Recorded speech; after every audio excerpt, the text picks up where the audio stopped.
But moving on to our next topic, we're talking Michael Jordan and Superteams. He's talking to Cigar Aficionado, a magazine, and he drops this quote. He said, "I think it's going to hurt the overall aspect of the league from a competitive standpoint. You're going to have 1 or 2 teams that are going to be great and another 28 teams that are going to be garbage. Or they're going to have enough time surviving in the business, or they're going to have a tough time surviving in the business environment." Luckily, we're not reading. We're dissecting his comments. Yeah. And looking at this, I mean, he didn't say, all 28 teams are trash. He's saying super teams in general can make the league like this. 20 teams garbage is... But what I'm saying is he didn't come out and say all 28 teams are garbage because he's currently the owner of the Charlotte Hornets and his team would be in one of those 28 teams. Well, it's literally him and the Warriors, clearly. I mean, that's what he's talking about, right? It would obviously be someone and the Warriors, and the Hornets would not be in there. I look at this, and I don't think it's a crazy thing to say. I think this is something that we all worry about, is you have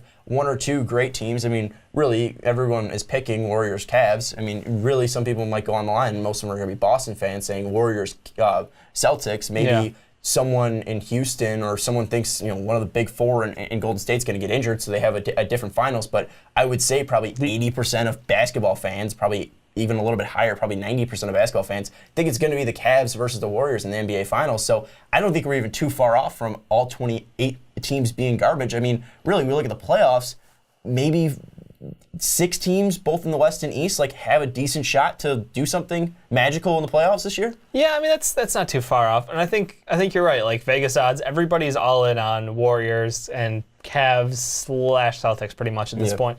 So honestly, I wouldn't call the other teams garbage. The NBA brackets out nicely, though. You have literally the Warriors up top, then you have the challengers to the Warriors, which is Cavs, Celtics, Spurs, Rockets, Thunder. Yeah.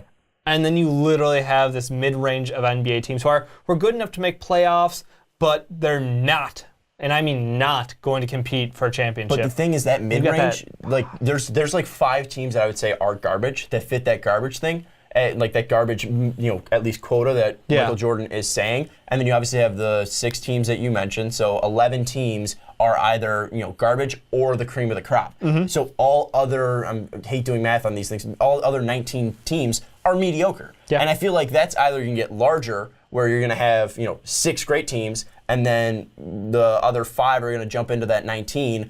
So that's 24 teams are going to be all mediocre. Right. And then obviously there's going to be garbage, just because if they're all mediocre, you're going to have to compare some teams, and some teams are going to be garbage. I mean, I think honestly we're getting close to that point where even some of those 5 teams, you look at the Bulls, they're complete trash. The Hawks are complete trash. But even then, the Kings maybe, Lakers, even then, those Suns, teams might be somewhat, the hype beasts. They might be somewhat competitive, at least compared to the mediocre teams. So I feel like we're getting there to the what Jordan is saying. They might not be garbage. It might be a little too harsh, but then again, compared to the Warriors and Cavs, these teams might be trash. Yeah, they're not putting up a very strong fight most nights. You wouldn't the assume. Magic versus the Warriors. I'd say the Magic are trash. I don't know. I mean, 12 starters. Yeah, 12 starters. I gotta get a jab in there every time.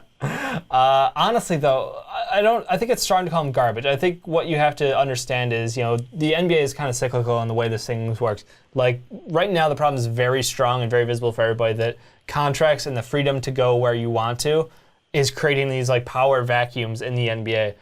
Honestly, what the NBA can do to fight this is to change the way contracts work coming off of your rookie contracts, because they have so many superstars coming into the league. Year after year, you have guys with a ton of talent. I know this year's draft is the be-all, end-all, it would seem, and then next year there's another 4 guys who could potentially break out again. Yeah.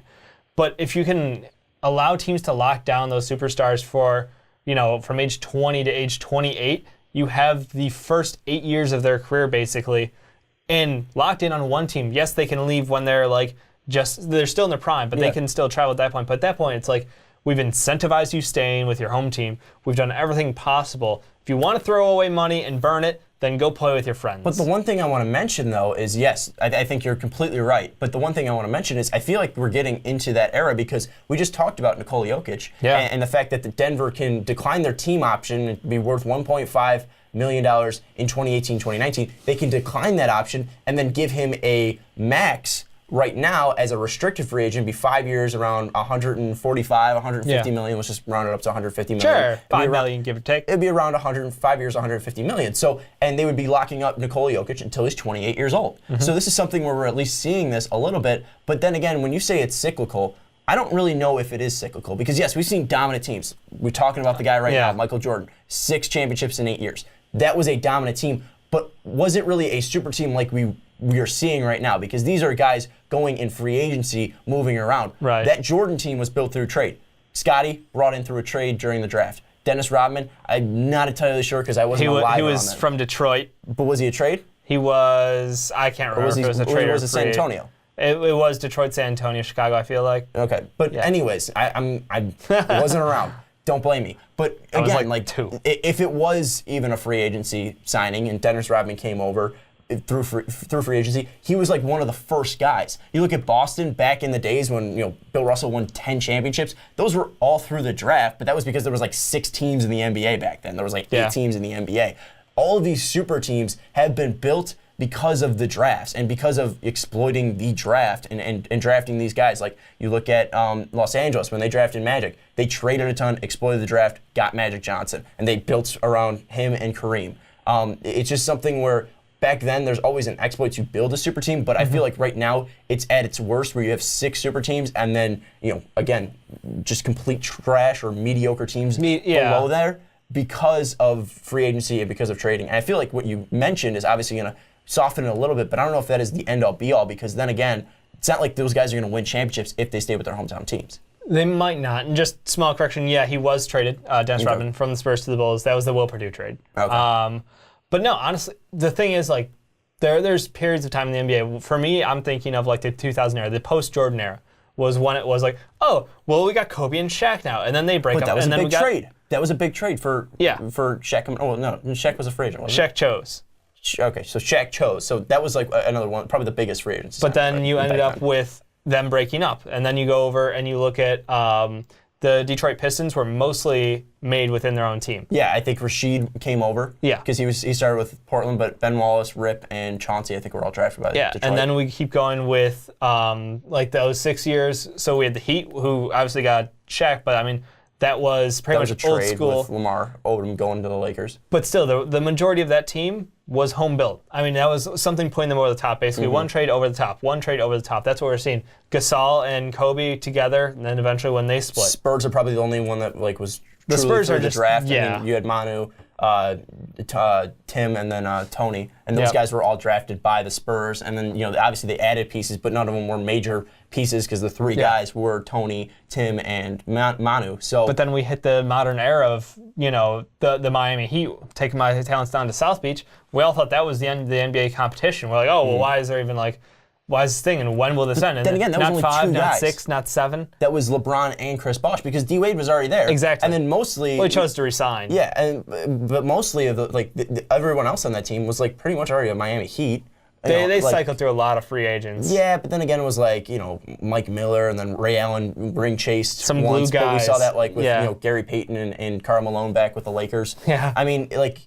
I feel like now we're reaching that peak, and it was probably because of Kevin Durant. I mean, sorry, bud, I'm not trying to blame you, but like, it was probably this is what opened the floodgates completely because Warriors built through the draft. They added one piece, but then again, they just did such a good job of doing it, and now we're seeing all these trades to match up with it because all these guys are young. So I think the Warriors started cyclically because again, we look back at it. Bulls added a piece with Rodman. Lakers added a piece with. Shaq, Miami added a piece with Shaq, and then maybe a little bit of the Heat, diverged from that, adding Bosh and LBJ. But then again, you look at the Warriors starting the cycle again of super teams. It was only one piece. I honestly think it's less than like. Here's the thing. Here's why I have hope for the future of the NBA. I feel like the Warriors were just one step ahead of the curve as far as how to game plan and how to actually play because they were the first ones to truly adopt the three-point shot as this is how we're going to win games. We're just going to outshoot them, period. Yeah, we're going to play great defense and outshoot you. Yep. They were just ahead of the curve. Like, that's why the first year was so shocking. That's why it was so crazy to be like, there's no way they can keep doing this. And then they kept it up. The pace was great. They had the right guys on the team to do it. And then we watched what happened. The Cleveland Cavaliers went out, and they actually got more three-point shooters than the Warriors had. And guess what? The Rockets, same thing. They went out, they shot more threes than any other team in NBA history, I'm pretty sure. Yeah, they did. Like, I feel like it's just a rotation, and because the Warriors were the first to get there, they reap the benefits. Yeah, adding someone like Kevin Durant obviously is absurd. Yeah. No disagreement there. But like, the game continues to change, and I feel like as its evolution goes, other teams will catch up, and then the next person will have the next innovation of, we're going to run our game through a center who is 7 foot tall, pudgy, and has like amazing hands. I thought you were going to bring up Joel Embiid. I was going to, but then I was like, I'm Then going you to said say pudgy, that I one. was like, he is not pudgy. No, I'm saying that for our third topic. Yeah, no, I disagreed with you to start with the whole cyclical thing, but now I've kind of like seen the whole cycle. Yeah. Because then again, like the Warriors, again, they attacked a kind of weak spot, or not a weak spot, but they exploited. Underutilized. They exploited an underutilized part of the game of basketball. And they only added one piece with Kevin Durant. And they were already a super team with the guys that they drafted, and Clay, Draymond, and Steph. And they really only added Sean Livingston and Andre Iguodala. But those weren't like crazy big free agent signings or huge trades, because Andre already left the 76ers on the Nuggets, unhappy, needed to go to somewhere. Livingston, coming off that injury, really wasn't that big of a piece anyways, anywhere he was, and then he found his home with the Warriors. Again, I think they just had the right culture. You talked me out of the cycle thing. But let us know what you think about the super teams, because again, it's a problem right now in the NBA, but it's not like it's boring basketball. We're still having a fun time. Absolutely. This is the best offseason we had, so it's crazy. I'm really not complaining. I don't think Dave's complaining, but let us know what you think about super teams in the comments below. Are you on the side of MJ? Do you think it's going to be 2 teams and then 28 garbage teams? Or do you think we're going to see a lot what we're having right now, where it's 6 teams and then, a couple mediocre, or 24 mediocre teams? Even the bad teams have hope, though. That's the best part about it. Magic might make the playoffs. Well, that just doesn't even make sense. I saw someone's hot take, and it was saying the Magic were making the playoffs, and I just said, lol. But I deleted it because I just felt mean. But anyways, tell us what you think of MJ's comments down in the comments below.